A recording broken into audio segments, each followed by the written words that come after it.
musuh bebuyutan Jenderal Sudirman saat perang gerilya. Dia adalah Letnan Jenderal Simon Hendrik Spoor.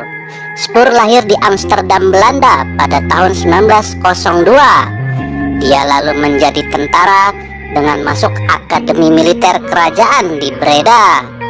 Spoor lulus dari Akademi Militer tahun 1923. Selesai menempuh pendidikan di Akmil, Spoor ditunjuk menjadi Letnan 2 Kenil di Batavia. Beberapa bulan sebelum Jepang mendarat di Jawa, Spoor dikirim ke Australia untuk bertugas di Nevis, Dinas Intelijen Belanda. Nevis adalah organisasi berbahaya karena mampu melakukan perang urat saraf yang menimbulkan rasa takut di kalangan masyarakat. Setelah Perang Dunia berakhir, Spoor diangkat sebagai Direktur Nevis. Awal Maret 1946, Spoor ditarik kembali ke Batavia. Ia dipercaya memegang 2 jabatan sekaligus, yaitu sebagai Panglima Kenil dan Kepala Departemen Perang Hindia Belanda. Spoor adalah orang yang berhasrat tinggi menghancurkan Republik Indonesia lewat jalur militer. Ia ingin sekali menggempur Yogyakarta, ibu kota RI, dengan menggelar operasi militer gabungan besar-besaran. Maka dirancanglah sebuah operasi yang diberi nama Operasi Krei atau Operasi Burung Gagat. Tujuan utama Operasi Krei adalah melumpuhkan kekuatan TNI. Ini karena TNI selalu menjadi batu sandungan bagi Belanda setiap kali perundingan politik terjadi dengan pihak Republik. Hancurkan dulu TNI, urusan lain belakangan, kata Jenderal Spoor saat merancang Operasi Krei. Selain Soekarno-Hatta, sasaran utama Operasi Krei adalah Jenderal Sudirman, Panglima dan Kepala Staf Angkatan Perang RI. Spoor dengan pedenya yakin bisa menghancurkan pasukan Republik hanya dalam waktu 2 minggu.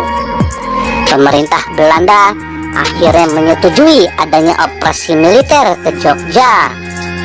Belanda memulai serangan pada 19 Desember 1948 yang dikenal dengan nama Agresi Militer Belanda II. Belanda menggempur kota Jogja dari darat, laut, dan udara.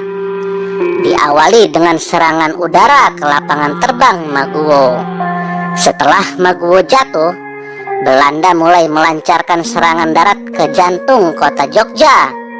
Belanda memusatkan pasukannya di Istana Negara. Mereka mengira Jenderal Sudirman berada di istana bersama Soekarno. Namun faktanya, Jenderal Sudirman sudah pergi dari istana sebelum pasukan Belanda tiba. Alhasil pasukan Belanda gagal menangkap Sudirman di istana. Berita kegagalan menangkap Sudirman ini disensor intelijen Belanda sehingga tidak bocor keluar. Intelijen Belanda malah membuat berita sesat yang menyatakan Sudirman tertangkap. Ketika agresi militer Belanda II pecah, kondisi kesehatan Jenderal Sudirman sedang menurun. Panglima besar menderita TBC akut, di mana hanya 1 paru-parunya yang berfungsi. Keadaan ini tak lantas membuat Jenderal Sudirman putus asa. Dengan ditandu, Jenderal Sudirman justru melakukan perlawanan sengit lewat perang gerilya. Belanda sendiri selalu gagal menangkap Sudirman yang bergerilya di dalam hutan. Padahal Belanda sudah menyebar pasukan dan intelijen untuk mengintai jejak Sudirman dan pasukannya. Salah satu contohnya saat Belanda gagal menangkap Sudirman di Kediri. Pada 24 Desember 1948, Jenderal Sudirman dan pasukannya tiba di Kediri setelah 5 hari berjalan kaki dari Jogja. Sore hari, Suparjo Rustam, ajudan Panglima Besar, mendesak Sudirman pergi dari Kediri. Pasalnya, Suparjo merasakan firasat kurang enak jika mereka bermalam di Kediri. Selepas maghrib, Sudirman dan pasukannya pergi meninggalkan Kediri.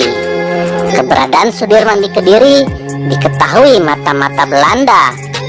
Alhasil, keesokan paginya, pada hari Natal 25 Desember 1948, Kediri dibombardir pasukan marinir Belanda dari udara dan darat. Belanda mampu menguasai Kediri dalam waktu singkat. Pasukan Belanda segera menuju sebuah rumah di desa Karanongko. Berdasarkan laporan mata-mata, rumah itu ditempati seorang perwira Republik memakai mantel. Mereka mengira Jenderal Sudirman yang berada di dalam rumah itu. Tak butuh waktu lama, pesawat-pesawat tempur Belanda menghujani rumah itu dengan bom sampai hancur lebur. Alangkah kecelenya pasukan Belanda saat tahu tidak ada Jenderal Sudirman di Kediri. Jenderal Sudirman saat itu sudah sampai di lereng Gunung Wilis. Kegagalan lain adalah saat Belanda mengepung kota Wonosari. Ini terjadi setelah serangan umum 1 Maret 1949. Jenderal Spur geram adanya serangan pada 1 Maret tersebut. Ia lalu mendapat 2 laporan intelijen. Pertama, pemancar radio gerilya dipastikan berada di sekitar kota Wonosari. Kedua, posisi Panglima Besar Sudirman masih berada di lokasi tersebut. Begitu Spur mendapat laporan dengan kualifikasi A1 itu, ia segera mengeluarkan perintah. "Serbu Wonosari besok pagi," tegas Spur. Tanggal 10 Maret 1949, 20 pesawat angkut Dakota menerjunkan pasukan Baret Merah KST menyerbu Wonosari, ibu kota Kabupaten Gunung Kidul.